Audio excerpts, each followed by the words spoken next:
The Giants and the Cardinals facing off here in week 2 as we continue on with the previews and analysis here on the Sports News Analysis YouTube channel. Both teams coming off Monday night games. You have the Cardinals coming off a win against the Chargers, now coming east on a short week. And now you have the Giants, of course, coming off their woeful loss on the road to Detroit, 35-14 in the opener. And for the Giants, until that offensive line becomes stable enough where they give Manning time to throw and where they can develop some semblance of a running game to set up the pass, I think it's going to be a rocky road sort of getting used to this new Ben McAdoo offense.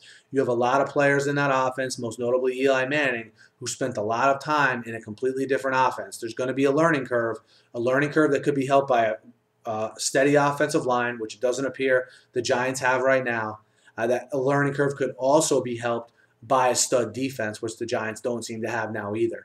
And most notably, that pass rush to me really needs to improve. They went last year without getting much out of the pass rush at all. That needs to improve. I thought their secondary would be a prolific part of their defense, the strength of their defense, if you will. And obviously in week 1, it didn't look like that. And the Cardinals, to me, even a more well-rounded team than the Lions. I think the Cardinals certainly have a better defense than the Lions, especially in the back end.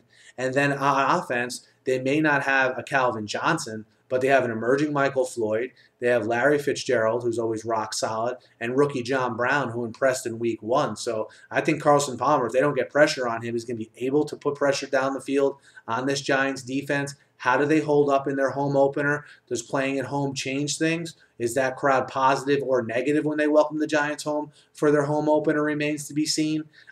Is that offense able to make any kind of headway, again, coming off of a short week with all these question marks surrounding them? Again, in years past as well, don't forget, if you had Arizona coming east off a short week, you would almost always look at that opposing team and say, wow, they have an excellent chance of winning this game this week. I think with Bruce Arians, I think there's a different mentality to this team. I think they're a lot tougher than they have been in years past. And I don't think that's going to be as big of an issue. You have a lot of veterans on this team that I think will be used to making trips like this.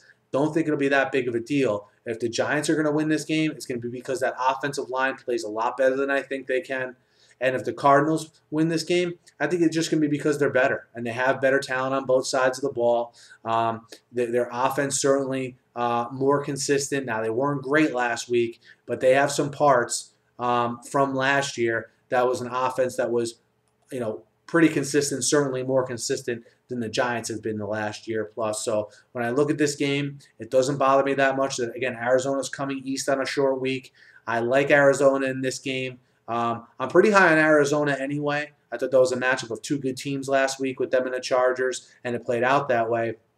I have to be down on that Giants offense until I see otherwise.